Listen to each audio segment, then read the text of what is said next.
Call the order of the meeting. This is the City of Cocoa Beach Board of Adjustment meeting for this October 19th, 2022. And I'd like to welcome you all. And who's operating tonight as secretary, Christy? You or? I will be secretary this evening, but I'd like to take a moment to introduce our new associate planner, Ms. Tabitha Armstrong. So she will be the new clerk here for you guys moving forward. So Nice, welcome. we're happy to have her. Well, can you please call the order? Call to order. Would you like to do the Pledge of Allegiance, please? Excuse me? Would you like to do Pledge? No, I'm going to go from the, oh, okay. Let's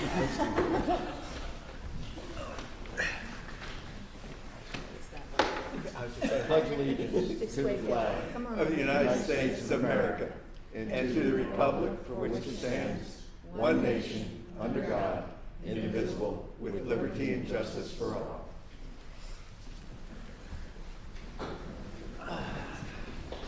Okay, now you can call the roll. Mr. Geiger, Present. Mr. Head, Here. Mr. Haynes, Here. Ms. Manning has an excused absence this evening, Mr. Goldberg, Here. Mr. Jackson, Here. Ms. Tuntis. Here.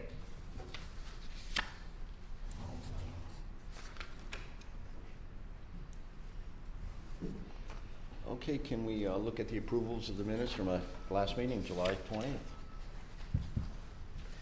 I read the minutes and motion to accept the minutes as presented. Second. All in favor? Aye. Okay, good. Anybody have any disclosure conflicts or? I'm going to interrupt you for a second. We're going to do them separately for each one of the hearings since there are two hearings. And I'll go ahead and start this. Okay. Okay.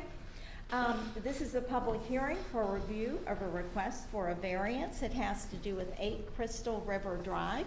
A request for a variance per Cocoa Beach Land Development Code, Section 3-28D2E, to allow a residential dock and boat lift to have a north side setback and a south side setback less than the required minimum of 15 feet. The property is located at 8 Crystal River Drive within the RS1 Single Family Residential Zoning District. Any individual, including the applicant, staff, witnesses, or members of the public who plan to speak or offer testimony during the public hearing, please rise and be sworn in by the clerk. Please raise your right hand. Do you swear or affirm to tell the truth, the whole truth, and nothing but the truth in these proceedings? You have been sworn. A variance is quasi-judicial in nature, which requires our public hearing to comply with procedural requirements established in Florida law. Quasi-judicial proceedings are less formal than proceedings before a circuit court, but are more formal than some other types of meetings, and must follow basic standards of notice and due process. Decisions must be based on competent, substantial evidence. Please note that only competent, substantial, fact-based testimony or evidence will be considered by the board in its deliberation and voting on this item. Pure speculation or mere opinion not based on competent facts cannot be legally considered by the board in weighing the appropriateness of the variance. Lay testimony with fact-based support may be considered competent and substantial evidence. If you intend to speak, please keep this in mind. When you come forward, please state your name clearly for the record, whether or not you've been sworn in, and your qualifications or interest in the matter. Clerk, has this item been properly advertised? Yes, this item was properly advertised and the record indicates documentation to that effect. Okay. At this time, if any board member has a conflict of interest that would prohibit them from voting on this item, please disclose this for the record, complete the required vote and conflict form, and provide it to the clerk. Does anyone have any conflicts? I looked at the property, owned by the property, and looked at it. Okay, I'm going to ask you that in a second. Also, at this time, any ex parte communication should either be disclosed by identifying the subject of the communication and the identity of the person, group, or entity with whom the communication took place, to the best of your recollection, or any correspondence be provided to the clerk and made a part of the public record. In addition, each member of the board may identify the existence of any investigations or site visits he or she has conducted, or any expert opinions received. I was invited to visit the applicant's home and did so, and viewed the property, and we discussed what he felt his issues were and such. So I did a very in-depth visitation. Okay, I also went by the property and talked to the property owner, maybe for 5 minutes, and just basically looked at the situation. okay. He called me and asked me to come, and then my relatives showed up, so I apologized earlier this evening for not getting there. Okay, I went by the property, we didn't really talk about it, and I looked at the property and left. okay, Attempts at contact was made, but there was no response. okay, And I received a phone call on an invitation to go see the property, but did not do so. okay. All right, very good. Now staff will proceed with your presentation on this item.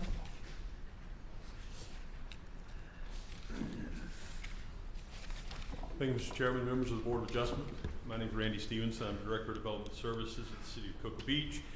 This item was originally slated to come before you back at your last meeting in July, I assume it was. At that point in time, I felt that there was some discrepancy relative to the location of a property line from which we were going to ask you to grant to consider a variance from the property line. I did not think it would be in the best interest of everyone if we did not have a better idea of where that property line was. While there are still some various opinions on the location of that property line, we do have additional information. The property line in question is this line right here, as you can see. This is 8 Crystal River Drive. This is 4 Crystal River Drive. As you can see, it's on a very narrow corner, a piece of waterway. These arced lots like this have waterfront, but they're very limited in what they can put there. I think each lot has around 30 or 32 feet of waterfront, and obviously if you put a 15-foot setback on each side as required by the code, you've got no dock, no walkway, no nothing. So anyway, there is a dock underneath here. I believe there's a boat parked here. This dock extends out. This is an existing triangular dock. It either has been or is proposed to be taken out if this project moves forward. I believe that's correct. So that's kind of gives you an idea of the overlay of what we're looking at. This is just a listing of some historical facts relative to when the house was built. Current owners bought it in 2020 and so forth. As I said, it has about 32.67 feet of frontage. And again, if the 15-foot setback were enforced, the existing dock is grandfathered at this point or what. This is the last time we talked, we had asked the neighbors to try to resolve the property line issue by getting a survey or coming to a meeting of the minds. As I understand it, and I know that the neighbors at 4 Crystal River will be talking to you, I think there's about a 16-inch discrepancy on where the various property line locations are presumed to be. Mr. Case was able to secure a survey, a recertification of a survey that you see before you showing that property line in question. And again, that property line is this one right here. And as you can see, this is Mr. Case's property. This is the neighbor's property right here. This is the neighbor's dock. And what Mr. Case is proposing, and I think I may have it in a little bit larger format. There we go. Is a 3-foot wide walkway here, which almost meets the setbacks, but not quite. And then this is the area, it says a proposed wooden dock, but please correct me, I believe that's a boat lift in that area. Right, yeah. That's a boat lift in that area. This is the neighbor's dock at this point in time. Again, this is the property line that seems to be in question at this point, but based upon the latest survey we have, and none of us are surveyors, at least I'm not, so we have to go on competent, substantial information. This is a signed and sealed survey. These are the repair and right lines, which we define as the extension of the property line out into the water. Again, the setback request, the variance request is for a 1.77 foot north setback and a 2.7 foot south side setback. Again, this area is going to be primarily, this is the boat lift. The actual walkway, the wooden walkway is located in this area right here. If they're able to move forward, depending upon the outcome of tonight's meeting. Again, that's a 3-foot walkway, and the 3-foot walkway is approximately 13 feet from the north side property line, and approximately 16 feet from the south side property line. According to the survey provided by the neighboring dock does provide an encroachment of almost about 0.92 feet right here. And as I understand it, and I don't want to put words in anybody's mouth so they can explain for themselves, but as I understand it here as staff, the concern is that if this dock goes in, there won't be an ability to get the kayak on this side of their dock. There would be, this is just, understand, these are just going to be posts that support a boat lift. So that's kind of, in a nutshell, where we're at tonight, and what is that you're being asked to consider are those two setbacks. As you'll see, we've given you two separate motions. We've also listed the criteria for approval, the 6 criteria that you must consider when looking at this case. Our staff will be happy to answer any questions relative to the actual request or to our assessment of the conditions in an attempt to assist this board in making their decision. That is about as simple as I can make it. I know there are a lot of other factors. We have a lot of paperwork in front of you. But that's the essence of this request in a nutshell, and I'll be happy to go into any other details which you might request. I have a question. Yes, sir. The neighboring dock at 4 Crystal River, I believe. This one, this one right here. Yes, sir. You stated it does encroach upon the riparian rights line, appears to. Based on the survey. I'm not a surveyor. I'm just going by Okay, the survey. I understand. So. Was a permit granted for the construction of that dock? And were surveys provided, and how did that dock end up being there in the first place? I wish I had a good answer. It's been there for quite some time. I assume there was a permit. I don't know if we were able to find any on it. There was a permit. A permit. And again, it was put in that location, and it's been there for quite some time, I believe. Yeah. So. Has it been improved upon or rebuilt or anything, or do you know? I don't know, but the owner is here, and I'm sure they can answer that very question good. for you. Thank you.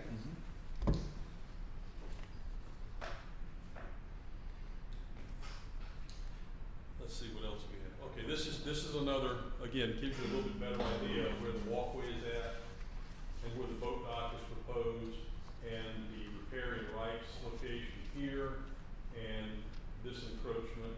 This is the discrepancy at this point. It appears that there were 2 points there, and this is what the land surveyor put down. This is a blow up of the existing survey that was provided and recertified, I believe, last month. So, Randy, with either of the marked survey lines, does the existing neighboring boat dock still impede on the riparian rights of the requester, or I'm not sure I'm reading that right? well, if I'm looking at just the survey, again, I'm not a surveyor, but it appears that you see the extension of this property line. This is 8, this is 4, Crystal River. If we extend that property line out over the water, it appears that there is an encroachment right here. And the triangle farther down the page near it is the other possible or other asserted property line?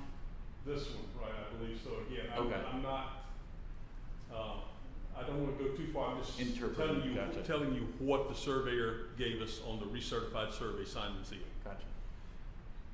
Yep. Again, pay no attention to the property lines, because if you work with the property appraiser, they're way off, obviously. But this property line should actually be down in this area.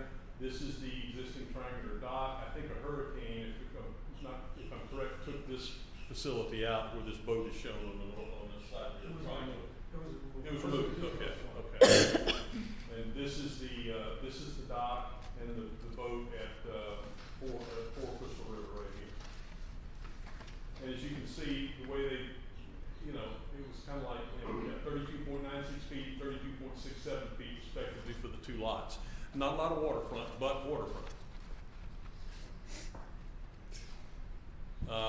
This is the line in question. And if you project that out, again, the photograph speaks for itself. I'm not gonna try to interpret it, but this is the neighbor's dock, this is the triangular dock. The, proposed walkway would be somewhere in this area with the, boat lift right around in here. And it would be fairly close over to this property line. Again, just another view of the, situation behind, 8 Crystal River. Very limited on water frontage, but water frontage nonetheless. Nice view. This is the other side, that the, this would be the property line in question over here. This is the other side of, 8 Crystal River's lot. And again, this has been removed. This triangular dock still remains, I believe. Yeah, okay. And this is the neighbor's, dock right here. Here are your criteria for approval. We'd be happy to address any additional questions the board may have at this point in time. Yes, sir? One more question for you. I've seen the survey that you presented. At the last meeting, it was my understanding that both parties were going to procure a survey, but I've only seen one. Only one has been procured. Okay. If you're familiar with the surveyors, and I'll let them explain to you, but I think Okay. they had requested it, they just weren't able to secure one. All right. There seems to be a very, very heavy workload out there. Yeah, that's different. And if I could, I have a question for the attorney. As a board, how are we supposed to look at 2 survey caps, both being done by competent surveyors, apparently one 60, 70 years ago? How are we supposed to decide which one's correct or which one we should assume is the proper property? Well, okay, just, hopefully this will help. Under Florida law, the lines that go out into navigable waters are not chiseled in stone. Okay. Okay? The case law says that if you have waterfront property, you have to be allowed to have reasonable access to the water. And there is case law, since this was so hotly contested, I did some research. There is case law that basically there's some wiggle room with regard to, how you get access. So it's not there, those lines that go out, even though they might be a foot over here or a foot over here, both of the properties need to have reasonable access, if that helps. Makes sense. Randy, do you know if either the party at 4 Crystal River Drive or 12 Crystal River Drive have been before the board? I'm sorry, Mr. I'm Schofield, sorry, one have more either time. party at 4 Crystal River Drive or 12, the surrounding properties, have either been here before the board for the variance on their docks? Not to my knowledge.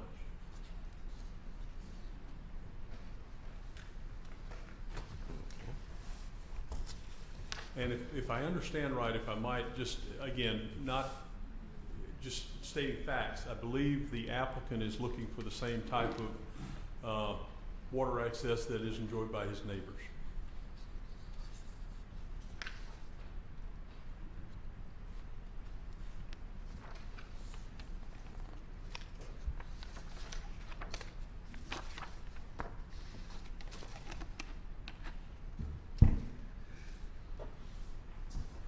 Are there any further questions for Randy?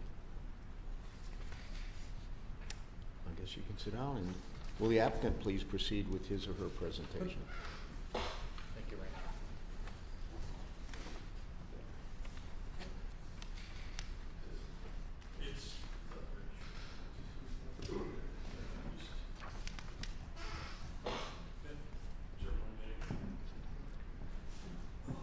Will you, sir, will you be having any expert witnesses?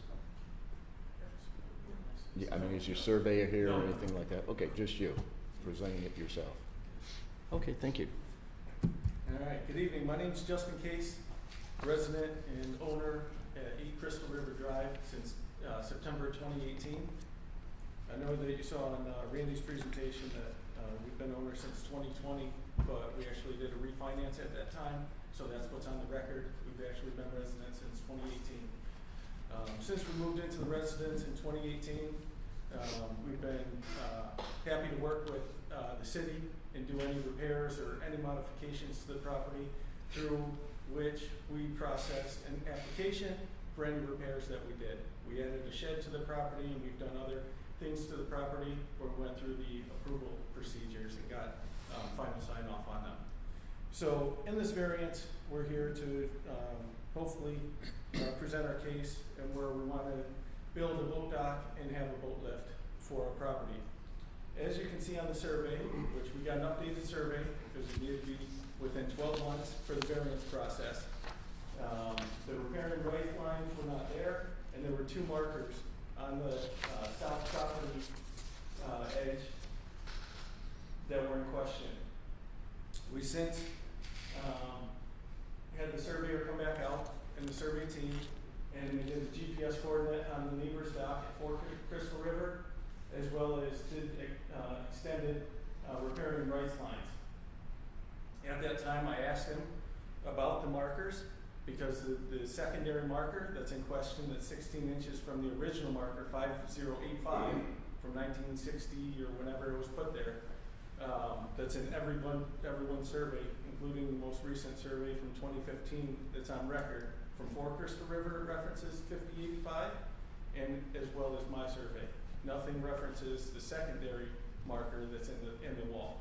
And I asked him about the marker, and he said that was his interpretation of the property, and that the only people that could reference that was the people who resided at 8 Crystal River, because we paid for the survey. But anything else, they have to refer back to the 5085, the original one that is to the south of the marker that he put in 2018 when we purchased the house.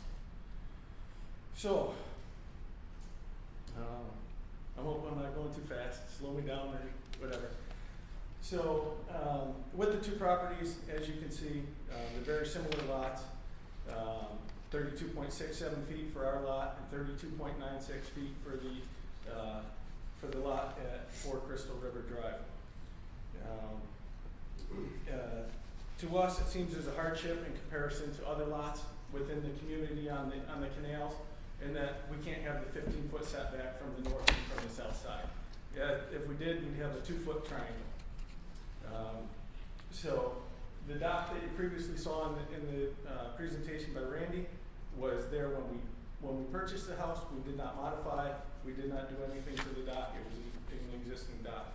But we're looking to modify that to put a boat lift that's 10 feet by 11 feet that would fit in this area.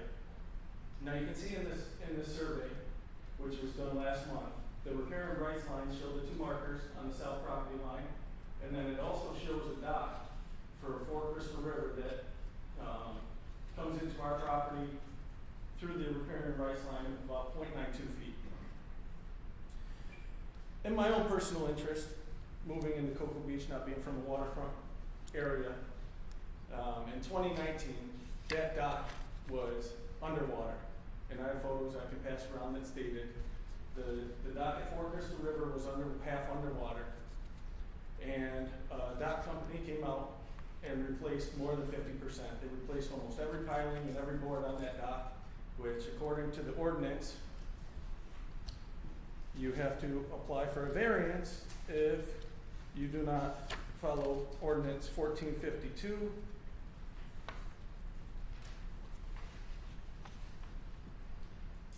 Section, under the special provisions, section 5, it says, should the structure or any portion thereof be removed or destroyed by any means to an extent of more than 50%, it shall not be reconstructed except in conformity with the provisions of these regulations. So it's my understanding that a variance would have to be applied. I know the assumption was that it would be grandfathered in, but according to that ordinance, it was more than 50% of the dock was replaced. So basically, this is what we're applying for.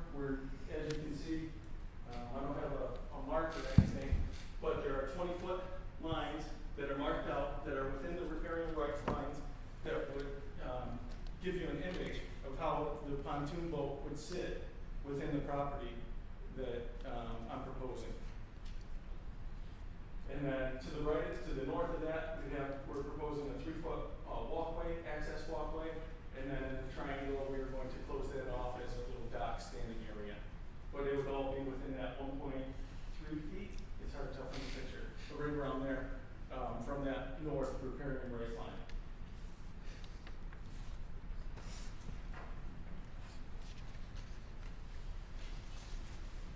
So I'm not sure if there's anything else that I want to cover at this time. Did you feel that there was a need for me to pass around any of the pictures for the dock repair for 4 Crystal River Drive? Is that something that we can consider, or, You could consider it. in terms of the applicant's discussion of the 50% repair and And this assignment to this the- was the 50% repair of the neighboring dock, is that That's what you were correct. talking about? Yes, that's encroaching on my property. Who measured that? I'm sorry? Who measured that? Was it just your guesstimation of it, Measured what? the 50% repair? No, I have pictures of a dock underwater, and then I have a picture of pilings that are probably 3 feet taller than the original pilings, and all brand new wood. So through the pictures, you can see that the whole 10-foot by 20-foot dock has been replaced. And also, I'd like to add to the statement that both 4 Crystal River and 8 Crystal River have 33 feet essentially. And there's a 10-foot by 20-foot dock, as you see in the picture, as well as an 18-foot long pontoon boat that's next to it. And I'm asking for a 10-foot by 11-foot boat lift and a walkway for a pontoon boat.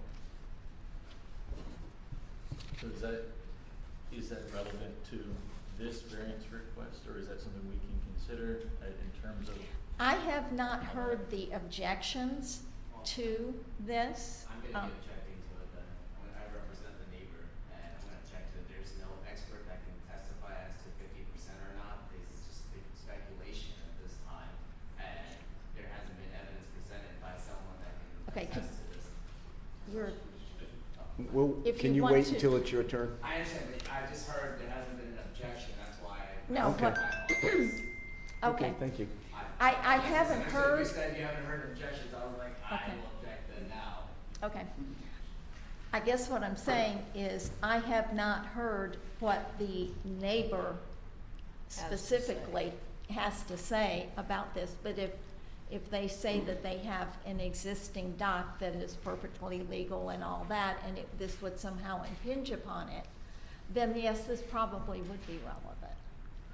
So yeah, once you're at a point where we'd be interested to know if we should consider the pictures and so or not. And I think we ought to hear what the other Okay. side says, and the Look at his applicant, pictures. the applicant can do rebuttal. Okay, so yeah, I'd be interested to see them, or at least hold on to them Yeah, in context of the objection. we'll see if they become relevant by what they Okay, say. perfect. Okay, do we have any more questions for the applicant? Yeah, I have a question for the applicant. How did you decide this angle and design, that this would be the best fit for this little area? So as you can see, it's very limited space. So what I did was, I don't have AutoCAD, so I worked with a colleague at work to try and fit that size dimension, a 10-foot by 11-foot boat lift, which is pretty standard in the industry, to try and maximize where I wasn't to one side or to the other side. I tried to maximize the area to give both space on the north and the south side. Did you consider putting the walkway maybe on the south side and twisting a little bit? Well, the boat lift was the initial set, and then I just did a walkway added to it. Because if you turn this boat lift to the south, if you turn anything, you're getting close to the riparian rights lines. So what I tried to do was try to make it as equal as possible, and still fit the 20-foot boat within both these riparian rights lines. So on the south, from the post, the south, this corner, you got 3 feet, and then you got 2.7 feet from the south riparian rights line, and then to the north, you got 1.7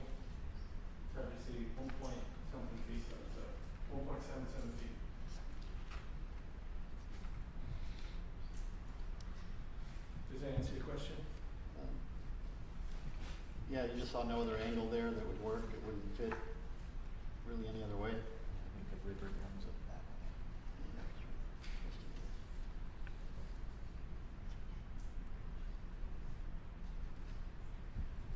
Any more questions? If not, is there any questions from the staff to the applicant? No?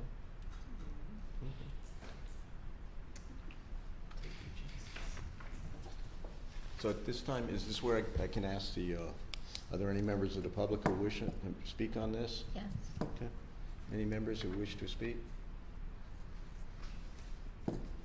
Any additional comments, rebuttal, or closing statements from the applicant or staff? Well, I think Okay. there are They people want out to- there who want to speak. Okay. The Okay, members then of you the can- public, which you are a member of the public, I presume? We have to You listen have to the to- other Well, he's side coming up first. now. There's no, That is the other unless side. nobody wanted to ask him a question. Because they're not a party. It's the next door neighbor, but they're only standing as their members of the public. Gotcha. Speak on behalf of the applicant? Well, usually we let, Both sides, correct? right, That's what I'm so he'll come up. He hasn't gone yet. Since we're all finished with the applicant.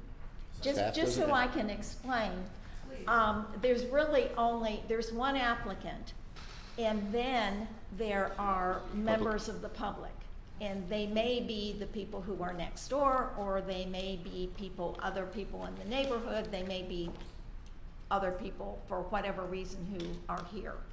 So this is the time. Are there any members of the when public who wish to Any members comment? of the public. Okay, this is when you want me to comment. Well, And any member of the public, and who do we pick who? Just- Should we pick who the brief is done for us first? just whomever put their hands up first. I saw the lady in the back put their hand Two or up three up first. first.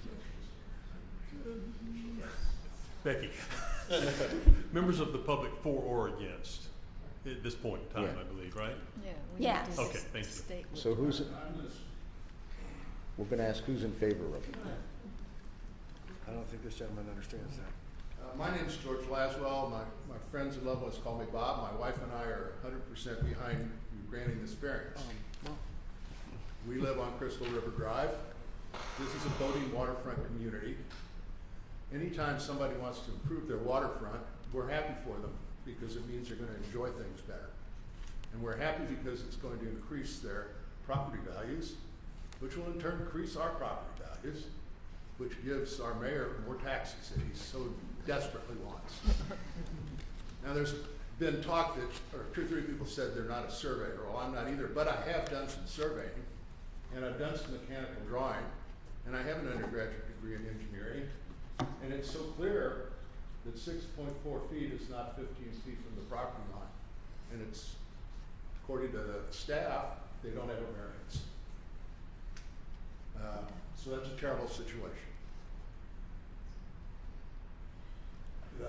The other point, which I guess is opinion, but I think it's fair to make, when people, your predecessors, whoever, drafted up the legislation about the setback, I'm sure they never thought about the half a dozen plus little lots like this and how it would impact them.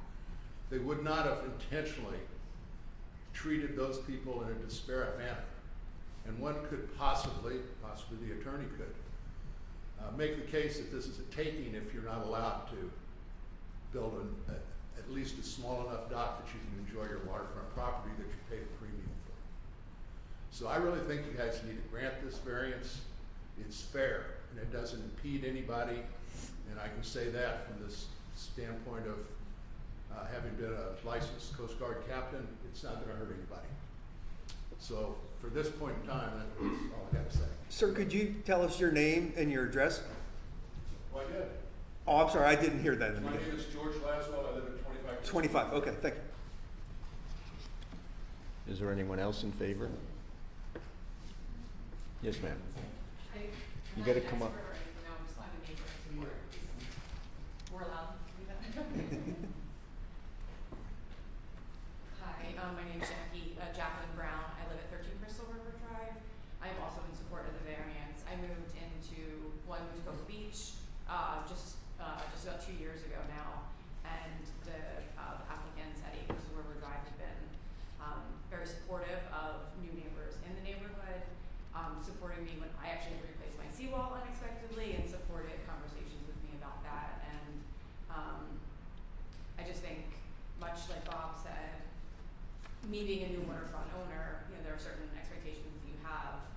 with purchasing property that has waterfront, and I am unfortunately not at the end of a waterfront cul-de-sac, so I do have approximately 100 feet of waterfront, but, you know, I'm able to do with it what I like within the variance lines, right? But the applicants do not have that same, you know, that same ability, so I think giving them the minimal square footage that they need to be able to enjoy a boat, much like their neighbors do, I think is fair. So, that's Thank you. my opinion. Thank you. Anyone else? Okay, anyone else who is against this? Are you for or against it? Okay, come on up. Hi, my name is Cheryl Flanagan. I live at 4 Crystal River Drive. I think I'd like to start by addressing some of the things that have just been mentioned. We said we don't have a variance for our dock. Our dock is a legal, non-conforming dock. It has been in place, I gave everyone a packet, but you'll see that pretty much this dock has been in place since 1972. So 50 years now it has been there, so I don't know back then if they got, I assume they were on the property line, or assume they were on the property line. The other thing I'd like to address with the survey is this 6.4 feet takes you to this property line here, which is where the line is drawn. That's not 5085. Again, I provided pictures of that in your paperwork. That is 16 inches off of 5085. So that is where the line is drawn through. The other line is our fence. So, so we've documented in our paperwork how we believe that the variant applicant probably just doesn't understand that, but that is the case, that that measurement takes you to 16 inches off of 5085. And again, we provided pictures, measurements to try to support that. And then I want to address the dock. The dock was there, it was underwater. So we met with the city, got all the permits, followed all the processes to repair our dock after the hurricane. But the dock was actually there, it was underwater. So there was more than 50% of the dock there that was repaired. In the pictures you'll probably see it was underwater, it actually just collapsed, but the boards were still there. So that was, you know, we worked with the city on that, got the permit, we did everything we thought we needed to do to fix that properly. So I'm not quite sure why that would be an issue. And the permit is on file, they came out and signed off on it. So I'd like to start by saying we're not trying to deprive anybody of enjoying the riverfront. We live on the waterfront, we love Cocoa Beach, we love the water. The applicant currently has a legal non-conforming, able to dock a boat on his property and has docked a boat on his property for several months at a time. So he has all the privileges and benefits that we have. And quite frankly, he doesn't meet the requirements to get a variance. I'll start with the easy one. One of the requirements under the code, let me grab it, sorry. It's under 4-39, it says nobody else is in the same position as you. We are. We have about the same frontage. Our boat sits in the water because we don't have room for a boat lift. And probably much like Mr. Case, when we bought our house, we were excited, ran out there, we're gonna go get a boat lift. And then we looked and we realized that anything we do on the north side of our dock would interfere with the access at 8 Crystal River. Same as anything they do on the south side of their dock interferes with our access to that waterway. So we chose to do the right thing and did not even try and get a boat dock because it would be unfair to the residents at 8 Crystal River Drive to block their access to the river. Same as we feel it's unfair for them to block our access. They're proposing a 22-inch gap between our dock and their boat lift. You can't get a canoe, you can't get a kayak, you can't get anything through that spot. We do work with Restore Our Shores Oyster Program. We use that side of the dock to do that on. And now we're going to be messing with something that's on. So that's, I mean, quite simply we're in that same boat, and I would hate to be penalized because we chose to do the right thing by not going after a boat lift because it would interfere with them, to have them come in and decide to interfere with us. We've owned the house 5 years longer than they did, and chose to not to do that to that property. And then the other thing is that's clearly not met is the minimum variance.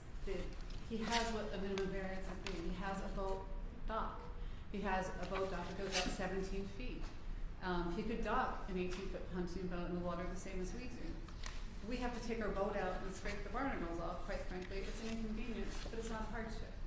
It's, you know, we would rather have a boat lift, but we recognize that we can't have a boat lift without interfering with their property. So it's quite disappointing to see that they would choose to, you know, say that our access to the river from that side of our dock doesn't matter. It does matter. It matters a lot to us. And his boat, the motor would hang off the end of our dock. So where our nephews like to come over and fish, now I've got to worry about catching a line on a boat. It's the smallest lot in all of River Isles, and you know, we're not doing this to be mean.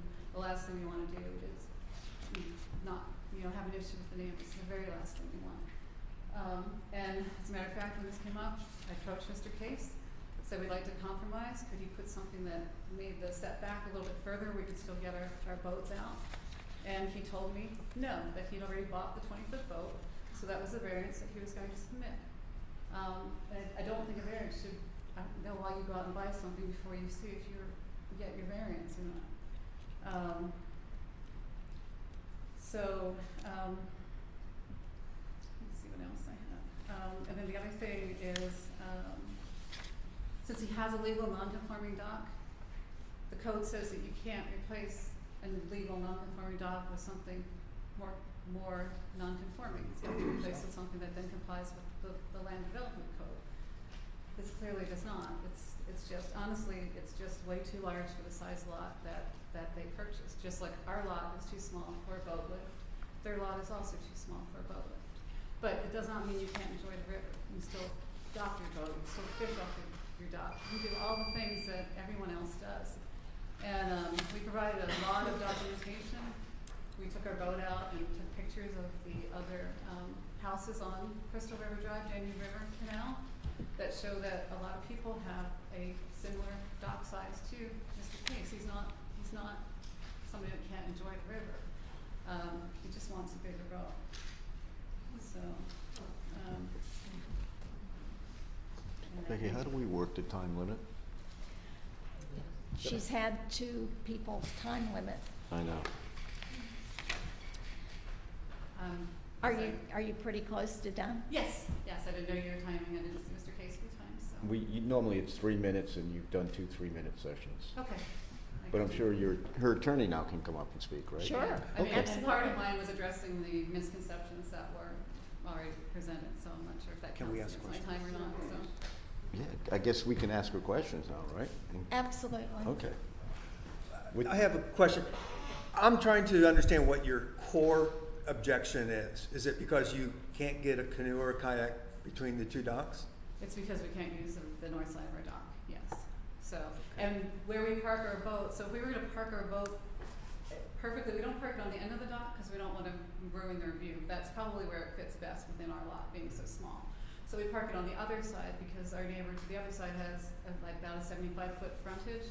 So, but if he asked us to move our boat, we conceptually couldn't have to move it. But, so, yes, so our main objection is the fact that we lose the use of our dock. And the fact that it also is a safety issue, the motor hanging off the end. You mentioned that you can't have a boat lift. And I presume you're saying that because it would not fit in the approved footprint that you have to build in? We could submit something similar to Mr. Case. We chose not to because we recognize that the line between our properties is so small. It's a shared space. It's a shared waterway. That's why we chose not to do it. We certainly would love to have a boat lift. You know, like I said, we have to pull our boat out of the river and scrape the barnacles off every so often because it's sitting in the river. But yeah. I'm trying to visualize. When I did the property visit, I tried to look, but it wasn't abundantly clear. When your boat is in the water, docked on your dock, does it impede on the projection of the riparian right line To our other into neighbor, your neighbor to the southwest? Probably slightly. We've not really looked at it, but probably I would guess that it would slightly. Yeah. But he's got a very large footprint, same as the neighbors to their north have a very large footprint, so what they're doing wouldn't affect them. what, you know, it doesn't affect our neighbor to the south so much because he's got such a large footprint on there. We're stuck in we have the narrowest corner, and again, I've provided pictures. I mean, our corner and the angles of our boat docks to each other is what is creating this issue. I mean, we would love to compromise. We offered, when Mr. Case moved in, we said, you know, there used to be a bigger dock here. When did you go to the city for a bigger dock? We'd be open to having a bigger dock. We'd be open to having a boat lift that just wasn't so restrictive onto our property, that would allow us to still use that side of our dock. We're not the ones that aren't willing to compromise. We're more than willing to compromise. Thank you. With the, and this is just me not being able to picture it, so where you guys are saying the property line is it above where it shows on there, or is it relative to the picture, is it below where? So if you take the 6.4, it's approximate, so again, we all want to time out, sorry. So if Sure. you take the 6.4, I don't have to point to myself. Okay, thank you. I appreciate that. Yeah, so if you take the 6.4, it puts you to the line that's farthest. You see that's where the line is drawn from. So that's not the 5085. The 5085 is over here, which is where the fence is.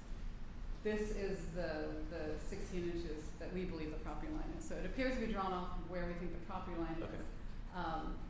We tried valiantly to procure a survey for ourselves. One of the issues was because the property line was in dispute, as soon as I told somebody that, they didn't want to touch it. And then we went to Allen Engineering, and they told us those angles are too severe. We don't have the staff to support a legal thing. We're not touching it. So between, you know, or the people that we found somebody had a 6-month backlog. So we tried valiantly to get a survey. We let Randy know every step of the way that we were having issues. Our lawyer tried to contact somebody.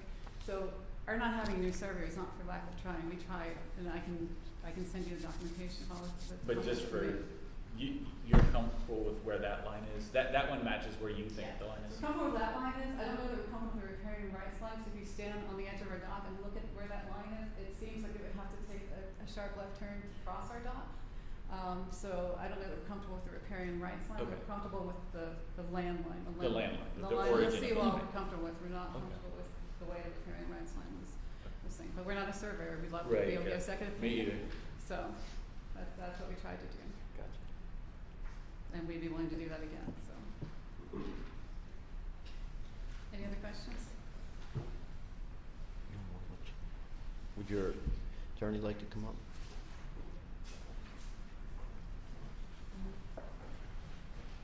Good afternoon, ladies and gentlemen. My name is Jay Thacker. I am not the attorney of record on this. It's Bradley Bettine, but he's unfortunately out of town. He requested a continuance on this matter, but I don't think it was granted. That's why I'm here. So I am catching up on this file. But I had a chance to look over, and it's kind of, as my client, I think she explained it extremely well, and I think it's what Mr. Goldberg said. Is there another way you could do this? I mean, again, we're not opposing what Mr. K is saying. I want him to enjoy his dock, but the way this is constructed, and this is the way that he wants it, it's going to cause an extreme hardship to her. It's basically going to take her right side of her dock completely out. She won't be able to use her kayak. She won't be able to do the oysters that she wants. She won't be able to. And as a city attorney said, there's case law that says you can't affect someone else's right just to try to help one person out. So by granting his variance, you're basically going to cause extreme hardship to her. Now, if there's a way to do it or to compromise, and my clients are willing to do it, we want to work with them. But this particular drawing with a big boat lift like that, the walkway, it's too big for this particular lot. These two lots they're unique. They only have like 32 feet or whatever between the two. Most of the lots in this street have 60, 70 feet waterway. Not this two. These two share a little wedge, and they're kind of tucked into the corner. And what he's trying to do is that if you allow this, it's basically going to impede her ability to enjoy her property. So if there's a way that we can deny this, but he can come back with a different type of drawing that doesn't affect it, that's what we're requesting, essentially. Because by setting up this boat lift, first of all, he's asking for a 20-foot pontoon boat that's going to come in that corner. It's going to cause a hazard to her family trying to enjoy their dock. That dock's been there since the 70s. I mean, he's talked about 50% underwater, but it was underwater. It wasn't broken. It wasn't like it didn't cause any issues. They did seek permits to repair it. Now, you know, we try to get an additional survey. We contacted so many surveys, but right now, as I said earlier, the surveys are extremely backed up, and when you deal with boundary disputes, some of the surveyors don't even want to mess with it. So that's why we have this issue. So another reason why we were asking for maybe another continuance to see if we can get it to show you the riparian rights of the boundary disputes. But, you know, this is, a variance is supposed to be granted for some kind of undue hardship or something like that. This is not a hardship. This is more for a luxury. It's more for like, hey, I want a bigger boat. I want a bigger boat lift. I want a bigger dock. That's what it's coming down to. Everyone deserves to enjoy the property in Cocoa Beach. I get that, but not at the expense of causing your neighbor now this hardship. They're trying to work together. It has to be a compromise. This is not a compromise. This is pretty much. And she tried to talk to them and say, hey, let's try to come something in the middle, but too late. No, it's all or nothing, and that's what this is happening. And unfortunately, it's just it's by granting one side, you're really going to be detrimenting the other side. So I really ask you to deny this request. We're objecting to it. I know my time's up. I'll finish up in 5 seconds more. But you know, our position again is it's not appropriate for the way this is drawn, the way this is presented to the board. If something else comes around that's like, I think Mr. Goldberg was saying, hey, can you not put the boat station outside? Something like that, that would cause, you know, both sides to be a compromise. And again, everyone gets to enjoy the property, gets, you know, waterway. That would be our position. So, thank you for your time. Thank you. Do you guys have any questions for me? I don't at this time. Is there anyone else who would like to speak in opposition? Can you come up to the mic, please, and state your name? I didn't get sworn in, but I just wanted to ask. Yeah, I can swear you in. You can raise your right hand. Do you swear to tell the truth, the whole truth, and nothing but the truth in these proceedings? Yes. And you've been sworn. My name's Chris Pecco, and I live on Azalea Drive, 17 Azalea Drive. I just had a question. I just want to know how big your hunting is. Our hunting road is 18 feet, not a boat. That's all I wanted to know. Okay, that's easy. Any more? Randy, Joe, or up? Mr. Chair, if it's appropriate, I'd like to make one observation, again, factual. There's been a lot of discussion about equal enjoyment of the water. I would like to point to the fact that this is the part of their dock they want to enjoy. Access to that dock is a pinch point here, but it is in the riparian rights of the neighbor to get to that northern side of the dock. Their pontoon boat is down here. I just wanted to, just for your consideration. Absolutely. As you, It's super important. Randy? Do you have any verification of this permit to rebuild this dock? We have not been able to find one. We can go back and check. If it was a while back. But again, please remember nobody's asking them to move that dock either. I can provide that. Yeah. But if they have a permit number, we can look at it. I don't know how long ago it was, but it was probably issued, I think, if I heard one that was issued, it was for redecking of the dock. I don't know about any structural, anything like that. If in fact it was underwater, I would have thought that the permit would say we're going to raise it, and it may well have done so. Raise it, put new decking and so forth on it. But at that point in time, what our building official would have done, and again, I don't know the timing on this, who the building official was, but they would have assessed the, if you've got the permit. What year was that, ma'am? I don't know, I'd have to look it up, but it's probably around 17 or 18. Okay. Anyway, what would happen is if it comes in for just decking, that's one thing. If there's structural and so forth involved in raising the deck, a lot of times the building official has the ability to weigh that construction out, and if it exceeds 50% of the cost of what the deck is valued at, then it would require a new permit. But at that point in time, if we had done that, they would also have had to meet all the codes, which meant they would have had to go for a variance for their setbacks, and at that point in time, any encroachment would have been addressed. But again, I don't want to say that for a fact. That's just what should have happened. Not having the permit and so forth, not being able to find it, or exactly what it says. I don't want to speak out of turn and give you any indication that I know facts that I don't know. We can provide that, so we have, it's definitely not in the city, we have a permit, and we can provide it. But again, Have it with you? No, I don't bring with me, I didn't realize it was going to be addressed. no one to my knowledge is asking them to move that dock. So, right? One quick question, Randy. Just to make it perfectly clear, and it's a really important point, I just realized, you're saying that 4 Crystal River Drive doesn't really even have a legal right to access that side of their dock because they have to encroach upon the riparian rights of the neighbor to do so. Mr. Geiger, I'm going to have to defer to the attorney, but they do, if they come, and I will walk to it, I'll try to speak loud. Okay. You can't see it. It's my understanding that to access the north side of this dock, they have to come around here, which if you extend the riparian rights line is over on the riparian rights of the neighbors. And again, I'm not the attorney. And Okay, don't I understand. know, so- That, No, that's very important. I agree with Randy Okay. But on that. you did say earlier that there's not like, it's not. It per isn't se- chis- like, it I'm not isn't restricted chiseled in from stone. going through your riparian rights, right? It is not chiseled in stone, Okay. that's correct. But it does appear, if you look at it, I don't even know how they could dock something over there without encroaching upon the, you know, the riparian rights line. They couldn't build over it, but they can navigate through it as a boat, right? I don't know that they could stop someone else from building within their own riparian Gotcha. rights, Okay. just That's- because they want to encroach upon it. Yeah. Okay. Let's see, where do we go next from here? Any additional comments, rebuttals from the applicant? You're up.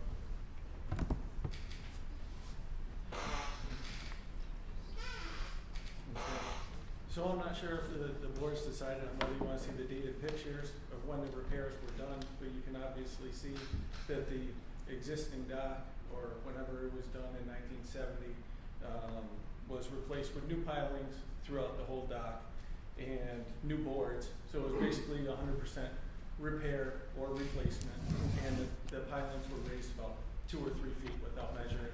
Excuse me, And you can see what that year in the did you say? 2019. Oh, okay, I thought And you it's said. all dated and time-stamped on the pictures. Based on what you've heard, Becky, is it reasonable to look at the pictures? I think so. So the first picture I'll pass around is the dock underwater.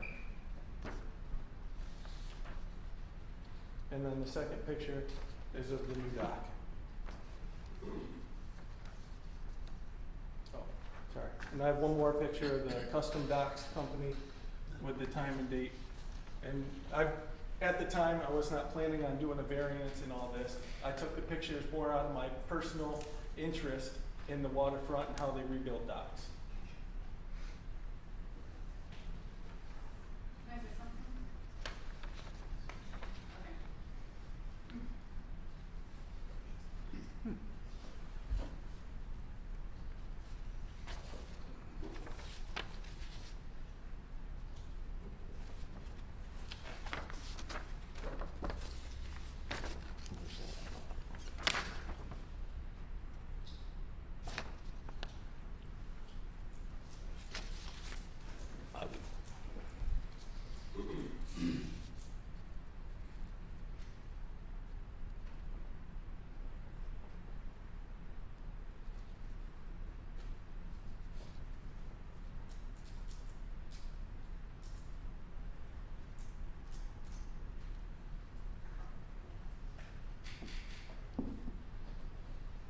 I don't have any more questions. Randy, you have any more questions for the applicant? No, No? again, I do want to clarify that as you're considering this, again, as a point of fact, I'd like Mr. Case said, he's not requesting they move that dock at all. Is that the case for you? Well, with the repair and rights, I'm not sure, as the attorney mentioned, it's kind of hard to define those, but I could see this as an upcoming problem in the future. If there was a resale of the property, or if they wanted to change the dock in any way, that the encroachment on our property could be a potential problem. Sir, do you see any way you two could work this out? You both seem pretty determined, in setting your ways, but, Yeah, so I I want you mean, guys something as minor, I shouldn't say minor, what this appears to be, it just seems that two neighbors could work it out in an ideal world, but, you know. Yeah, so I wanted you guys to take a look at the pictures, and then I there were a saw. couple, statements that were made against, in the objective to this variance. So there was a point made about, family members running into the motor of a pontoon. Well, the neighbor has a pontoon with a motor, so that's much closer to the area that they would be swimming if there's anybody to swim in the canal. And they would have to come onto my property and, come close to my boat if the boat lift was approved. Secondly, we've had multiple conversations in trying to negotiate this. The conversations usually go, I would like to work with you, you can build a bigger dock, you should have bought $1 million house with 100-foot property, and then you could have had a boat lift. Okay, so, and then, thirdly, Conversations like that in tense situations happen, people, Sure, you know, sure. But, you know, it always comes down to, I'd like to work with you, but you need to have a little John boat and extend your dock. Well, our choice is to have a boat lift and not a 10-foot by 20-foot dock.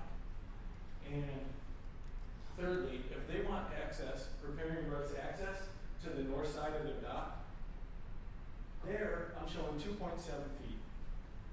The average width of a kayak or a canoe is probably 2.5 feet.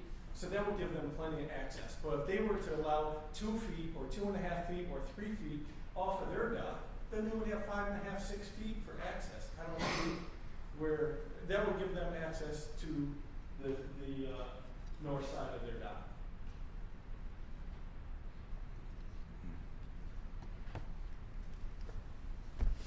Any further questions?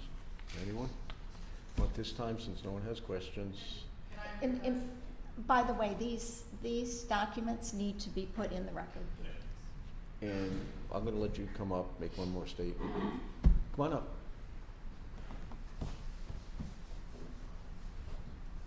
So in the rebuild, I apologize, we were wrong on the date, it was 2019, I don't remember, it was one of the hurricanes had damaged it. The pilings, the front pilings are the old pilings, and some of the under infrastructure also the old things. We followed what we knew to be the case and left as much as the old dock as we were told we had to leave. So there are old pilings, the front pilings are the old existing pilings. So like I said, we worked with the city, we did what we thought was right. And I just want to ask, I don't understand how in the city of Cocoa Beach, a little beach town, that having a boat lift, not having a boat lift is a hardship. I just don't understand how we've gotten to a place where having a dock where you have a boat is a hardship because you can't have a boat lift. I don't understand it. And the variance does not meet any of the requirements in the Land Development Code, which per Florida state law, Cocoa Beach has to enforce. I'm mind-boggled as to why we're not checking to see that any of the requirements in our code are met, and they're not. So I don't understand. And I respectfully ask that you consider the Land Development Code and what it says and your decision. What would be, what would you really accept from this meeting? I would This like is a to do or see- die situation at this meeting tonight. Yes, I would like to see the easement move back where we can still access the north side of our dock. And the lawyer did mention that is not written in stone, that, you know, as the riparian rights are written, it says that neighboring properties have to have equal rights of access to the water. So in some cases, he's gonna cross my riparian waterway. If you draw the line my way, he's gonna go through that. You have to allow them to go through that.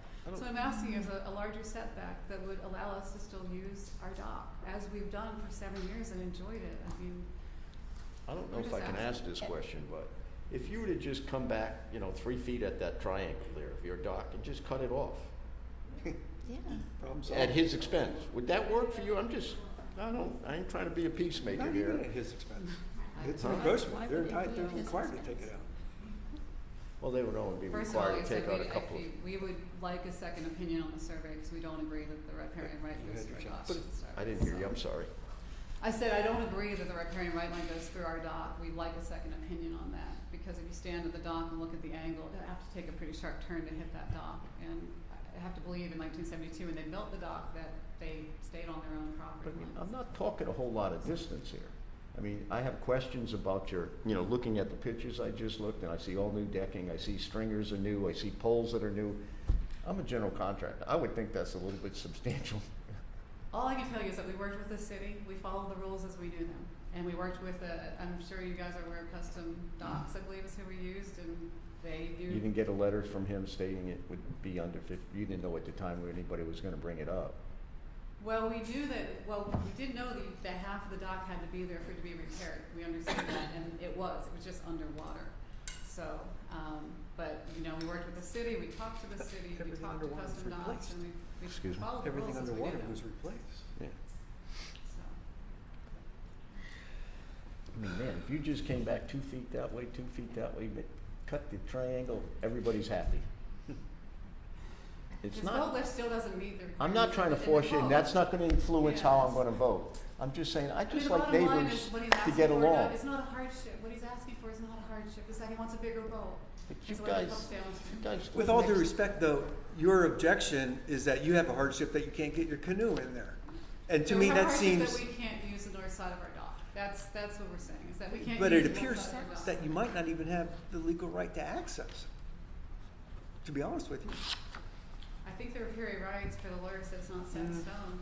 So if you look at it, it says I everybody has to think have peop- the right to access the river. I think people are taking my comment out of context. Yeah. I'm not.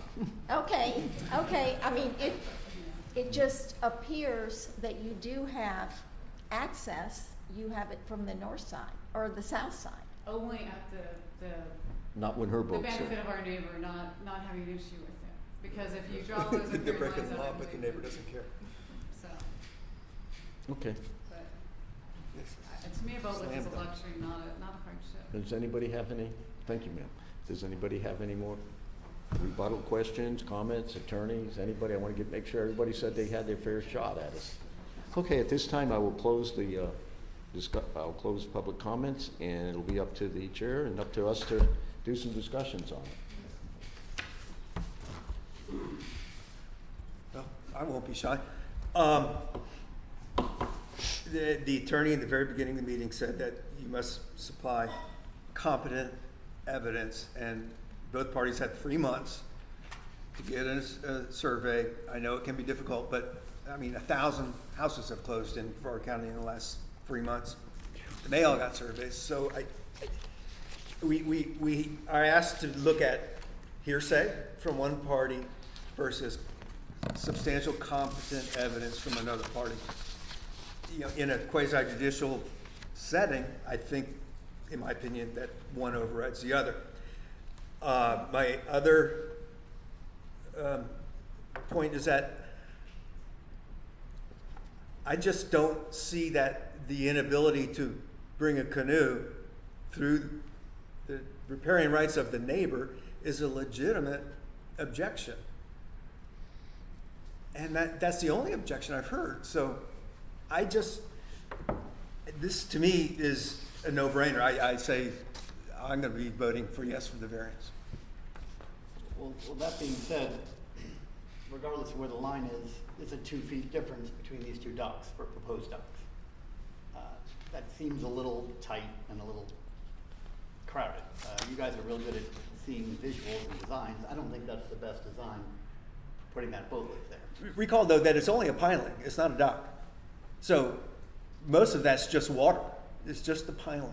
Unless the boat's hanging there. Yeah, but it'll be inside that piling. The one at the end. I'm sorry to interrupt you, sir, but I just wanted to.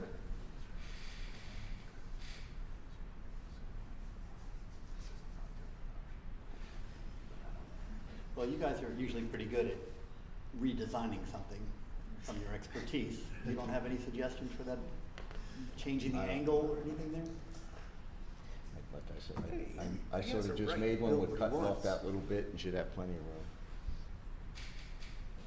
Mr. Chairman, if I might, and again, the attorney can correct me if I'm wrong here, I think your job is to consider the evidence and not really try to redesign it.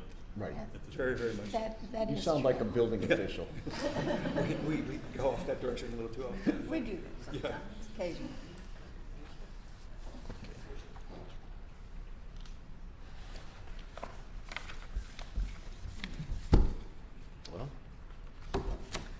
someone make a motion or Yeah, ask I'm some looking for questions? mine. Okay, it's page 2.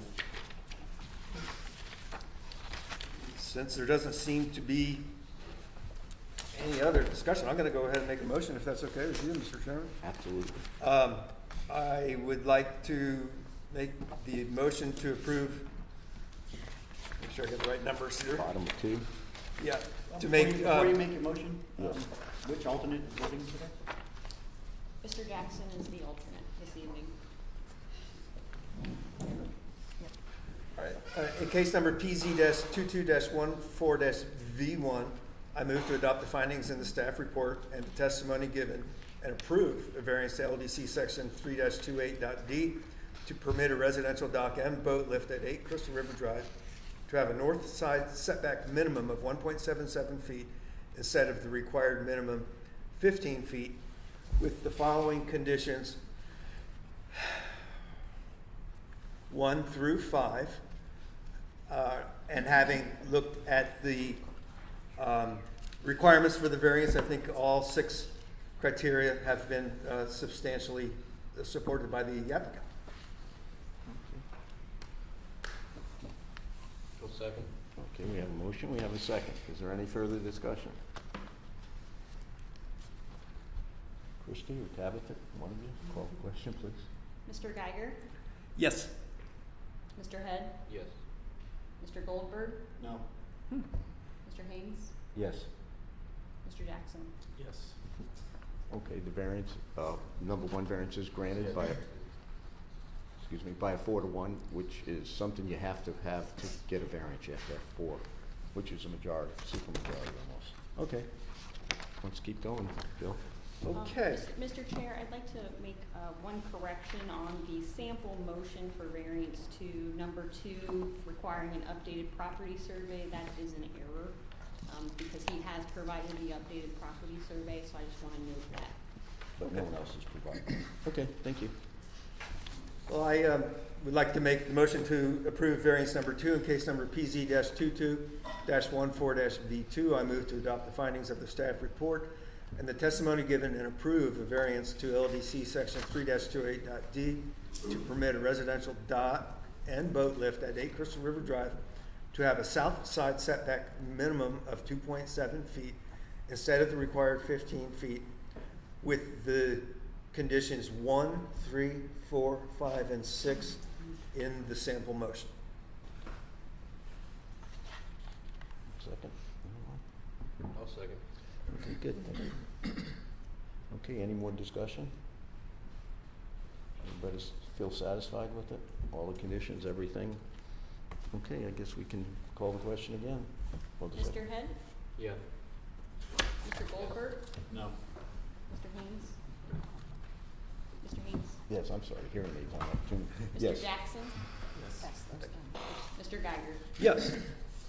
That one also passes 4-to-1. Could you pass those down to be put in the record? Please. Okay. Number 2.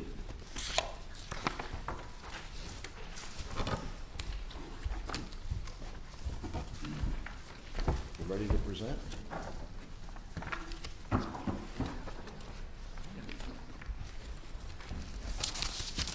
Okay, could I interrupt for a second? I won't read all the explanation because y'all have already heard that, but we do need to swear in anyone who's going to testify on this hearing. If y'all haven't already been sworn in. Anyone who hasn't already been sworn in. Do you swear to tell the truth, the whole truth, and nothing but the truth in these proceedings? Always. You have been sworn. Okay, and then also, if y'all will disclose any contact you've had or ex parte. I just walked around it today and the place was closed and no one was working. How about you? There was no plans in the permit box. I was just curious what they were building. I walked around the property as well. I've been to the location, but not in relation to this. Okay. Okay. Randy, you want to come up and explain it to us? Or I guess this one, I'll wake up and then, let the new girl give a shot at it. pardon? Let the new girl give a shot at it. You don't want me to do that to her, do you? Just figure we're breaking her in. By the way, I'm counting the meetings too, just so you'll know. We might not make happy hour, but. This is a request for a variance to allow an 8-foot high commercial fence on the property between Alibi and that area of the downtown. I'll show you a map in a minute. There it is. These are some old 50-foot lots on the original plat. And if you know anything about downtown, some of the lot lines lie in the middle of these lots. They've been subdivided and re-subdivided so many times. I'm not sure. I don't think we have that. So we're going to stick with this one. But this is where the fence would be going back here. Now, there was a stipulation that said, well, maybe it's residential. Well, it's not. It is town center, and the only two properties that are considered residential in nature in the downtown are the Cottage Row and Civic. So this does not meet that requirement by allowing fencing, 8-foot fences between residential and commercial. So therefore, they're here to ask for a variance for that fence. And I will tell you up front that there is another property line dispute. We seem to have those online tonight. They are working on the property line. I believe it's along this edge. They're working on that property line. So prior to regardless of whether you grant the variance or not, prior to any permit being issued for the fence, we will confirm that property line between the two properties. I've got a surveyor, the surveyor that did the surveys was working on that, and there's a discrepancy at one point of about 6 inches. That's not for you to consider tonight. It's just additional information for you to have in the back of your minds. The main request is for an 8-foot fence, and in place of a 6-foot fence, and it's my understanding that the neighbors do not object to the 8-foot fence. They are having some discussions relative to the location of the property line at this point, however. That's about as simple as I can make it, gentlemen and ladies. Randy, you said there was a 6-foot fence there before? I believe there was a chain link fence there. that On the has north been- side, or On the the south? north, it's on Be on the along west property side. line, gentlemen, right? On the- Right here, yes. I believe there's a chain link fence. They have a permit for demolition. I think that fence has been taken down as part of that demolition permit. There's a 6-foot wooden fence on the west side. Okay. Was. West side. Okay, so over here, right here, 6-foot wooden fence. And they're looking for an 8-foot fence all along. There was this. also a 6-foot fence on the Combs Way is considered a east fence. side at one point. I don't know if the chain link came in, but there was. Yeah, I think the last one put in was a chain link fence there, I did 6 notice feet. About 10 months Oh, ago. okay. We'll just see it. My other question to you is, I did walk by the property and noticed that the posts were already up and in. And they're 8 Do you have foot an tall. explanation for that? Permit has not been issued, I'll say that, okay? And it won't be until we resolve the property line issue. These gentlemen are aware of it as well as the owner of the adjacent property, so I've been meeting with them for the last, starting Monday morning. So has construction been stopped until you decide that? Okay, we're gonna need you to come up later and. Yeah. Has construction been But stopped? again, there is a property line issue at this point, has to be resolved prior to the issuance of permit. What is for your consideration tonight is an 8-foot fence versus a 6-foot fence. And this will be a wooden fence, opaque. So to give a little privacy to, well, them, their neighbors, but mostly them in that back area back there. And again, McCombs Way is considered an alley, I believe. So, and of course, the front's on Minuteman. And if you can find the original property markers, you're better than I. The city buried them when they paved that 5 years ago or 10 years ago. Oh, surveys there? Yeah. Oh, well, heck. As you can see, and again, pardon me while I do this. These are the original 50-foot lots, and you see there's a property line there, there's another property line there running essentially right through the building. It's, but this is the area right here. This dimension you can see is 3.5 feet One survey says 3 feet, one says 3.5 feet. That's what we're trying to resolve. This fence, once the permit is issued, will be built on the agreed upon established property line. And again, the red is where they're looking to put an 8-foot fence rather than a 6-foot fence, and that's the subject of this variance. Is there an issue with, I see a couple lines here on the north side. How close to the alley are we getting here? I believe it goes to the property line.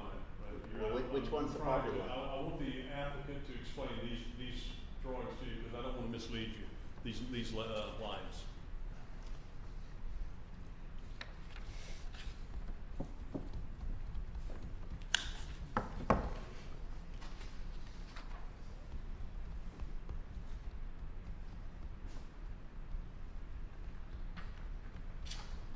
This is a little more detailed.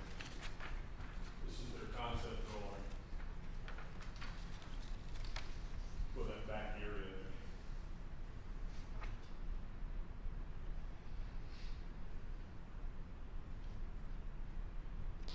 Again, these are, the building's not in question, it's the fencing that we're working with it now. Randy, in the experience of development services, what have been previous issues associated with fence height? Well, I mean, for the city, what's the difference between a 4-foot, a 6-foot? Is it a safety issue? Are there other factors to consider? In a nutshell, when you go, if you, let's take a single family home, Sure. something simple. When you're go beyond the front face of that building towards the right of way, it's a 4-foot fence. You get a transition period, I think, of 8 feet, but you have to drop to a 4-foot fence. And it's primary visibility, because otherwise we got all these 8-foot, 6-foot silos where you can't see the road, you can't see, you pull in, you can't see what's going on. It's mostly, it was born out of the concept of neighborhood and visibility. There are safe side triangles when you have a corner lot for traffic visibility. When you get beyond the back, when you get beyond the front face, as we all know, in the backyard and along the sides, you can have a 6-foot fence. Okay, that's residential. We have a section of the code that if I am residential and I back up to commercial, I can request, and that person has the ability by right to build an 8-foot fence with my approval, the residential property's approval. In this case, the reason they're requesting the variance is because they want the 8 feet, which I believe is not being opposed by the neighbor. But in this case, it's essentially 2 pieces of commercial property. They're in the town center, but they're commercial. Again, in the town center, unless you're Civic or Cottage Road, it's considered commercial. And these both are not in those 2 categories. And then the So we have a 6-foot fence by right, and they're requesting an 8-foot fence. And in the instance where it's a residential backing to a commercial, the 8-foot is something that the city has looked at from a privacy perspective, or is that also Privacy a safety? and just the fact that it's commercial property next to residential, security, things of that nature. We want to have that. Right. Okay. Yeah. And then also, you mentioned there's an alleyway behind it. Does the alleyway play into or drive any rules or requirements? No, this is the alleyway right here. And this line would constitute what I was, here it's a right-of-way line, here it's a property line along an alleyway. And so there's no like driving requirements for walking or driving or anything like that associated Well, with that? again, it's not at a corner, it's mid-block. Okay. So you're not infringing upon the driver's right. And none of the The only thing driving you're infringing type. upon maybe is the driver's ability or pedestrian's ability to look into this property. Okay. Okay? Would they have finished with Randy? Would the applicant like to come up? I just have to make a disclosure real Oh, quick. okay. I wasn't here when the attorney asked for ex parte communications. I got a call from the property owner to the west, at Martinez, and I got a call from the mayor, both who had no objections to this whatsoever. I just wanted to disclose that. Okay. And if I could ask the applicant that when he ready? comes up, if he could explain Got that ready? this right here, because I don't wanna mischaracterize this. Okay. How's it going, John? Thanks for your time. I can address this. Can you tell us your name? Alibi in Cocoa Beach. I also own and designed 4th Street Filling Station. And I also purchased a lot at 1325 Holiday Lane, which we came before you guys back in December and got a special exception to build a food hall brewery concept. So we bought the Alibi about a year ago, this week actually. We completed the interior renovations December of last year, and we're just now ready to move to the back yard renovations to kind of complete everything we're doing. So as you know about the property, pretty much our backyard it's like an alleyway. It's super industrial. The neighbors on the north are on the east side. It's pretty much an undeveloped backyard. It had chains around it. They have a pod back there. They have a basketball hoop. It's a thrift store, but they mainly use it for like family gatherings and friends. It seems like, and then the property on the west side is sometimes used for people to sleep there, and then there's a fat donkey on the front of that, but there is some residential units behind there. And looking directly west from our property, we have the backside of the Latin Shark. They're dumpsters. We have the Chinese places dumpsters, and then we have a direct view of the neon lights for the club that's back there. The name, whatever the name is, you guys know what I'm talking about. So, we have a super industrial, property, and our goal, if you've ever been inside the Alibi, it's kind of a upscale cocktail lounge with some upscale tapas food. And so our goal with the backyard is to kind of continue that vibe, but we're covering the whole thing with a roof, so it'll have shade, fans, protected from the elements, but it's still gonna have a nice high-end kind of vibe back there. So our goal for the fence is really for privacy and security. We have a sound system back there. We custom make all of our tables, all of our booths, the bar's custom made, we pour everything, we do the pavers, turf. So we really want to protect it, and we want to keep the sound in with the 8-foot fence because of the neighbors are there in somewhat of a residential capacity, even though they're not, their business tax receipt doesn't say residential, it's essentially the usage is that, and the ability for anyone to purchase either of those properties on either side, they can easily convert that to residential at any time they wanted to, because I believe the city code allows for mixed use in that area. So this is a concept that we came up with. I can address the red lines. So the red lines are the fence, and where this comes in here, this here is like the exit. So you exit out here onto a pad, and then you exit here onto a pad. So the fence kind of has a little funky area, so they can exit and not exit into Coombs Way. So they exit onto a landing that's on our property in case of emergency. Everyone has to exit. They're not running right out into the road. And that's how the engineer kind of designed it, so that way we would eliminate, exits right into the right of way on Combs Way. Are you planning on having gates there, or just Gates, with the push bar, emergency exit gates. That's just lines that I made on there. I'm not an engineer or an architect, but I just kind of tried to establish where the fence line would be. But you can imagine a gate connecting those gaps. And your property line goes right up to the alleyway? Right up to the, yeah, they all do. The Tiny Turtle does as well. He just put a huge tiki. The poles are literally right there. We've talked with Sal, the fire marshal, and he said he just needs that Coombs Way to be cleared 20 feet so we can get a fire truck down there, and everyone seems to be able to build right up to that edge. We're coming back about a foot or two from the actual property line, I believe. And where is your garbage at? Garbage. We have a big enough landing here, and then we've been working with the neighbors, two of the neighbors, about doing a shared trash facility. But right now we just use cans. They get picked up multiple days a week, so we just have the green cans. The truck comes by with the arm and dumps it. Okay, but you're working on maybe getting a dumpsters? Yeah, utilizing some of the neighbors. And if that doesn't go through, then where you're putting the trash? We'll be using trash, the dump every day that they use our garbage cans that we've been using currently. The same ones to the east, they have the strip mall with the Chinese restaurant, and they literally just have a grease trap and dumpster, garbage cans everywhere all over there. Our goal is to kind of contain it, and our goal is kind of to clean up this backyard. Tiny Turtle did a really good job with all the improvements they've just recently done in the back. It's just really rough. We get a lot of traffic back there from people kind of bar hopping.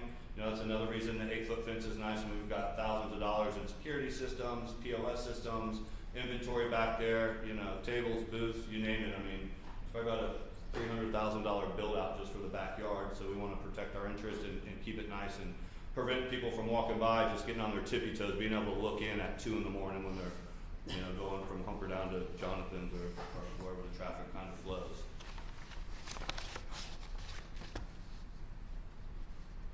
One last question. Why is it already being built? So we have a general contractor. He had his crew out there. They ripped the fence down, and he was under the impression that he could put up the pillars and put up mesh fencing, and his crew kind of got ahead of himself. He went down to City Hall. I think he talked to those guys at City Hall, and they were like, yeah, you can't do that. And so, like, they stopped. Robin gave us a small fine, and I said, I probably could have told you so, but I'm not the GC. I'm just got to pay the bill on this one. So And if you don't get the that was variance, a, you know, if you don't get the variance, you'll have to cut 2 feet off those. understood. Yeah, we do know that. Yep, absolutely. Absolutely. We feel that we're a great candidate to get this variance just because of the nature of these particular properties, being on a back alley, you know, being in direct side of a strip club, you know, that's right behind us. Those parking lots behind us get used, the parking lots get overflown with their traffic late at night. You know, just the neighbors using the property in a residential kind of fashion. To me, it's in everyone's best interest to have a nice decorative 8-foot fence for privacy. It'll help prevent sound from escaping, and then it'll help from keeping, you know, unwanted eyes from looking in. You mentioned that there are other businesses with 8-foot fences in that same area. Do you Yeah, recall so which I mean, ones? if you continue west down to down Combs Way to the next main road there's a brick wall that's got a huge mural on it that's 7.5 feet. I mean, it's a rock's throw from our property. It's literally right on the other side of Tiny Turtle. And I mean, it's a block wall. It's on the corner. I mean, It's on Brevard. it's on, yeah, Brevard and Watts and Minuteman even. So somewhere someone got an approval to Oh, put probably that up. didn't need one No when idea that was how built. that Don't know how old it is. It looks good. I don't argue with it. It is a pain to see in the right of way when you turn onto the road, but Been there for 50 years, I know. yeah, exactly. So it's been there. I don't think we're asking for anything, you know. I'd say all the neighbors agree. I was on the board when we approved that. Yeah. Yeah. Okay, so he's got the backstory there. Well, it was car stores lots, and that was Yeah. what we didn't want to see. Yeah, understandable. So that's one. I want to say the old Lulu's, which is really, you know, you can see it from the old City Hall. Lulu's, I want to say, has at least 8-foot tall fence back there, all the way back. I think it got purchased.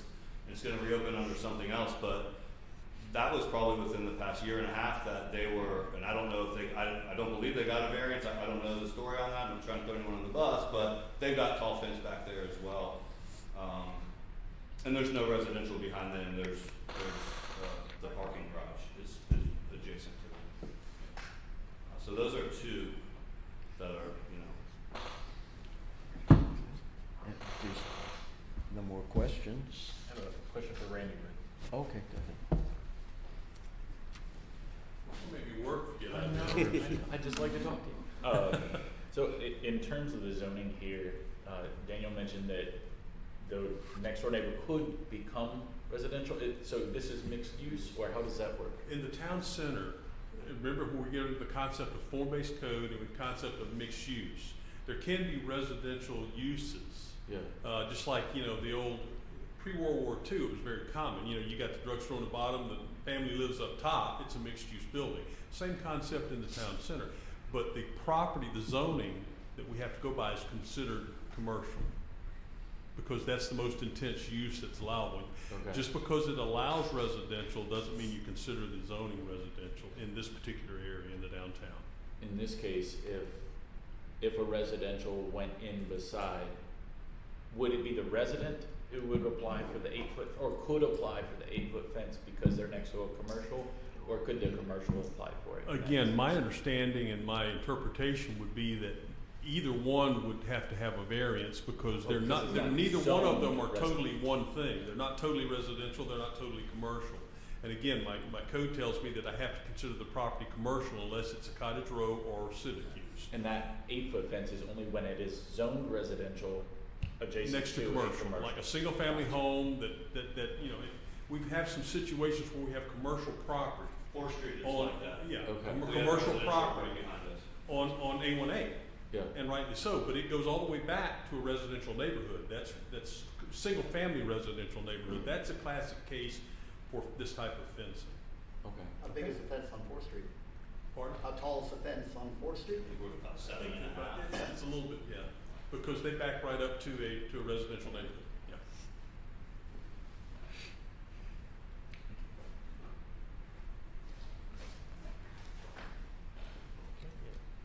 There's no further questions. Is there anyone else in the audience who'd like to say in favor? Thank you all. In favor?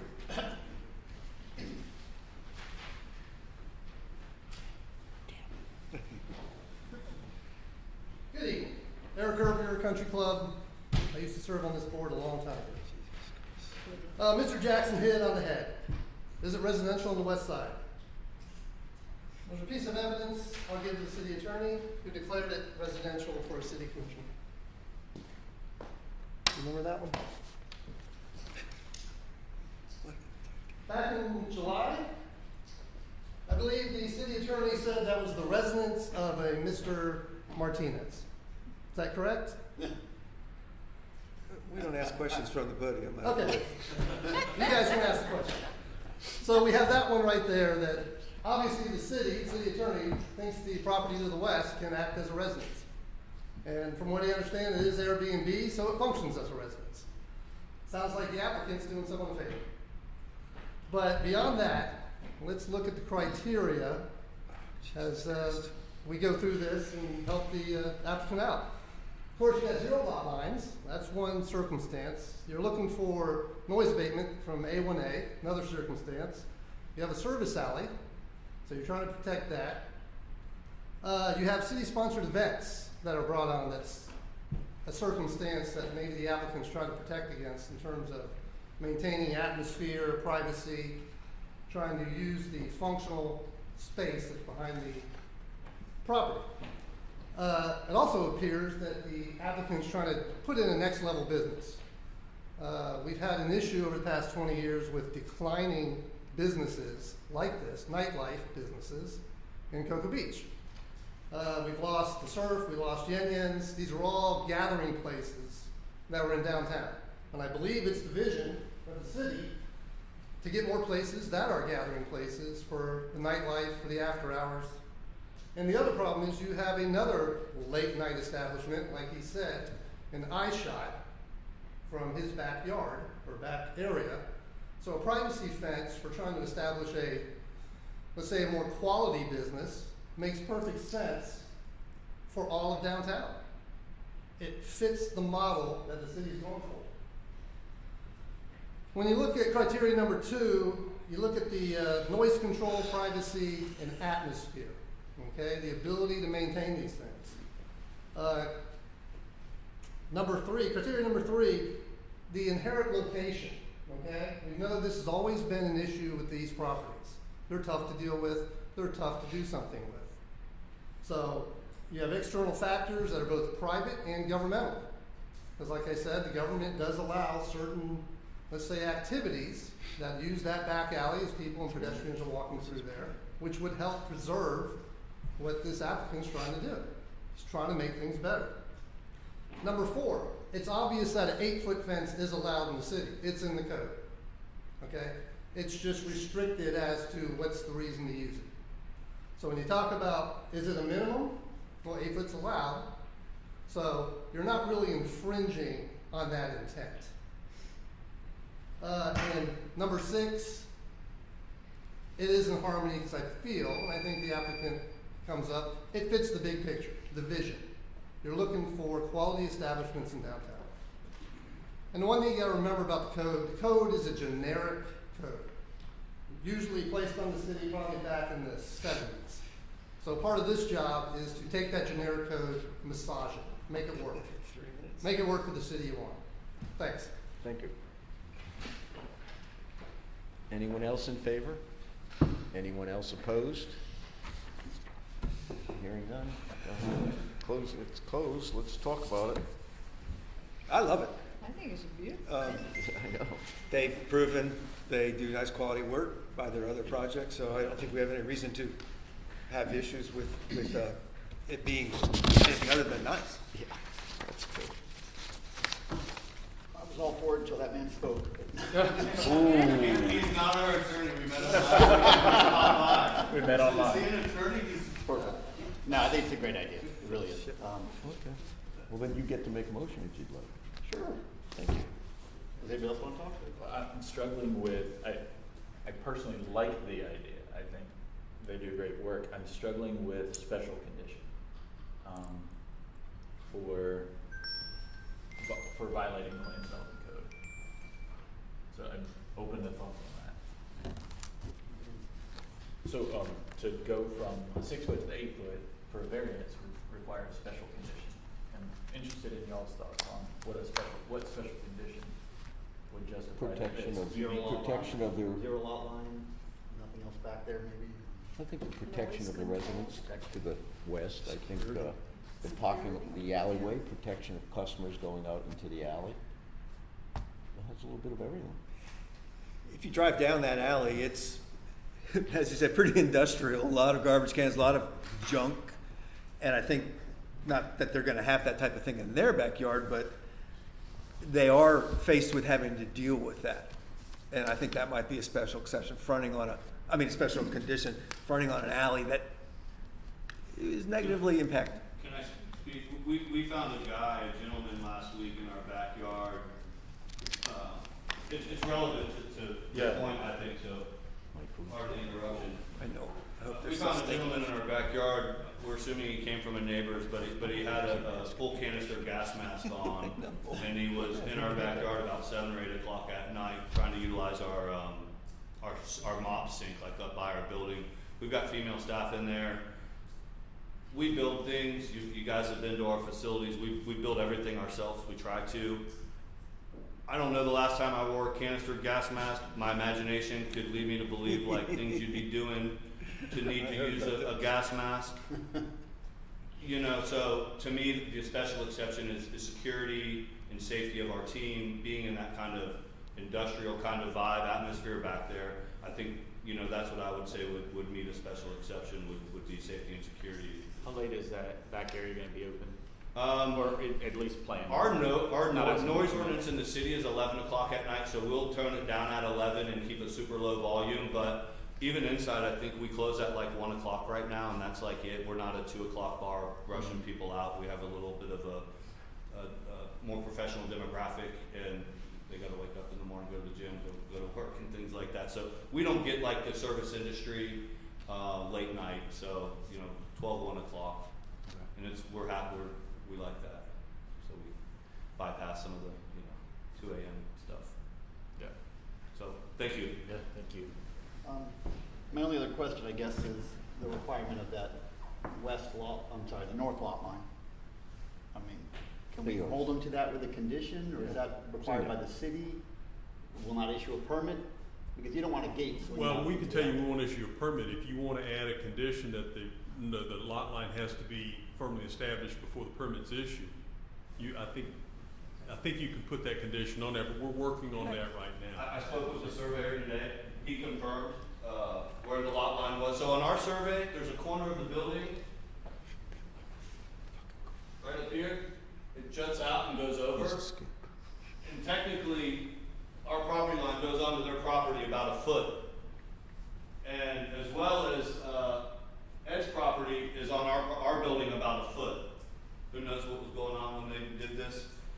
Our survey says the property line was 3.5 feet from that corner. I'm not worried about that part. I'm just more concerned about the safety of anybody leaving there. The gates come out this way. The gate opens right here onto this landing, so you open the gate and you end up on this landing. Same with right here, the gate comes this way. Okay, the city wouldn't allow it any other way, right? That's why the engineer designed it that way. Part of that, you see, you talk about fire, part of that is fire access too, because you've got to understand, if they're back in an 8-foot fence area, the building were to catch on fire, I'm not saying it will, but you have to plan for the unthinkable. They've gotta have a way out, so that's part of the I don't fire understand access, that, but I don't egress. want the way out or a fence to open up into the alleyway. Because they decided It's to not, put it That's right. open. no, it opens to the side. It opens to Correct. the east and west. Yes, ma'am. Well, I wanna know how we guarantee that. That's in our plan submitted The to the fire city. marshal That's- will make sure Well, it's if you look at guaranteed the before opening- issuance of a permit. Well, What that's other way just a could it picture. go? Anybody can draw a picture. I can draw it any way I want. Well, all we're here is to determine if they can have an 8-foot fence. They Our can, plans have the been fire submitted, marshal's and gonna they do review show the it. way that Yeah. you're asking. Yeah, and again, we're talking about 2 foot more in height. The mechanics of the gates and all are applicable, whether it's 6 feet or 8 feet. They have to open out, and so forth. And I believe you said they have a breaker bar on them, panic Yeah, bar, yeah. panic For hardware. fire. Right. Okay. Kinda like you have at 4th Street, right? Yeah, well, we have a push gate and it just stays unlocked in the back. It's a double hinged gate, so it just goes either way. We just keep them open and we lock them at night.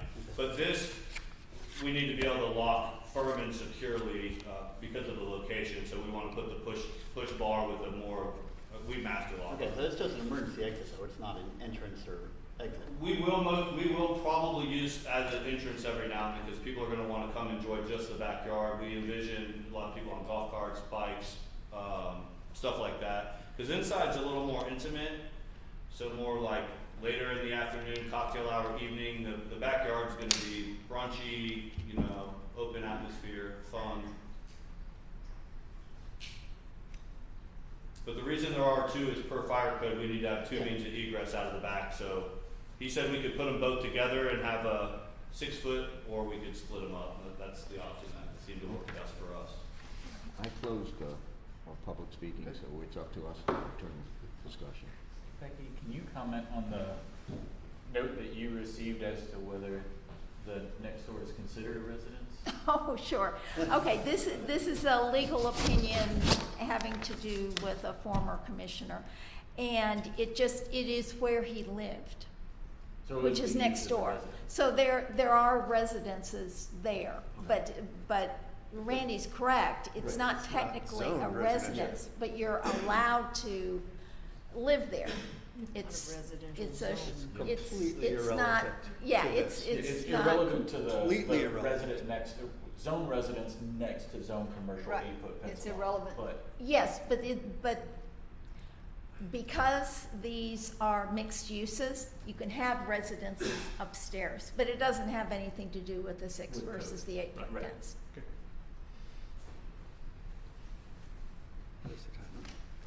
I'm all for it. Go for it. Okay.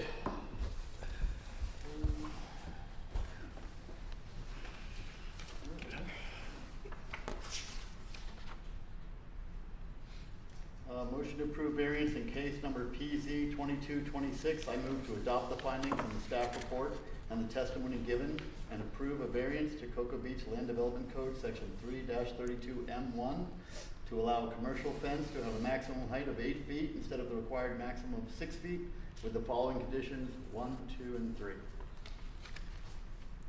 I will second that. Any further discussion? Please call the question. Mr. Goldberg, Yes? Mr. Haynes, Yes? Mr. Jackson, no. Mr. Geiger, Yes. Mr. Head. Yes. Yes. The motion carries. 4-1. You said, Josh, you said no? Correct. Yeah, so the motion still carries 4-1. Thank you. Okay, is there any general public comments? Is there a staff report? Is there a member report?